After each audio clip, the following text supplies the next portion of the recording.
And the Yankees, really, I can't remember the Yankees being that team that finds a way to lose to bad teams. And the Blue Jays are not a bad team, but the Orioles have played better. But they're just finding ways to lose against these teams that they normally beat. I mean, it's been a long time. I remember that year, which was the transition year, and they weren't going to make the playoffs, and there was a bunch of old guys, and they had to rebuild, and I remember them sort of being lifeless then.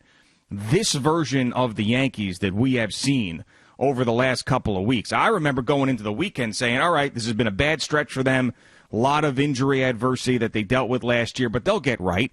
They got 4 against the Orioles. They'll probably take 3 out of 4 from them. Then they'll roll into this Blue Jays series. They'll take 2 out of 3 there. Then they got the Orioles again, just thinking they would do what they've always done.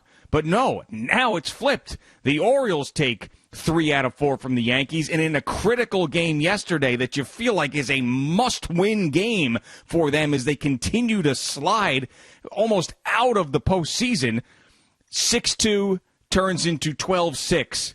In the drop of a hat, and a 10-run embarrassing inning with 2 guys who you're supposed to count on in Chad Green and Adam Ottavino. I mean, this is stuff I haven't seen from the Yankees in years and years and years, if ever, quite honestly, in my adult lifetime. Yeah, I'd like to know what's going on with Chad Green. You remember, I think it was about, 3 weeks ago, I can't remember the last time we talked about Steven Matz, and I told you he eventually was going to end up on the IL. Sure. I told you he was going to end up on the IL. There's something wrong with him. I don't know what it is. Maybe it's fatigue, it's arm, it's elbow. I don't know what, it's shoulder. I don't know what it is. To me, Chad Green looks like that same guy.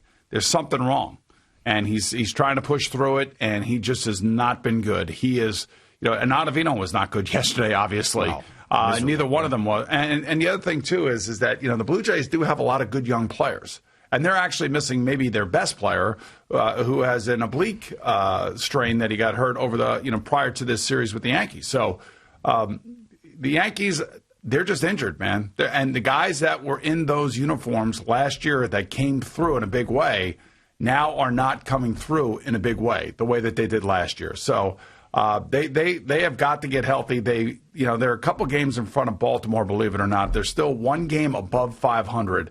The thing I think for the Yankees is to somehow stop this current slide and just tread water and get to the playoffs. And then that's where, Garrett Cole's got to make his money. He's got to make his money there, and that's where they got to get healthy. That's where Stanton's got to be back. That's where Judge has got to be back. That's where Torres has got to be all the way back.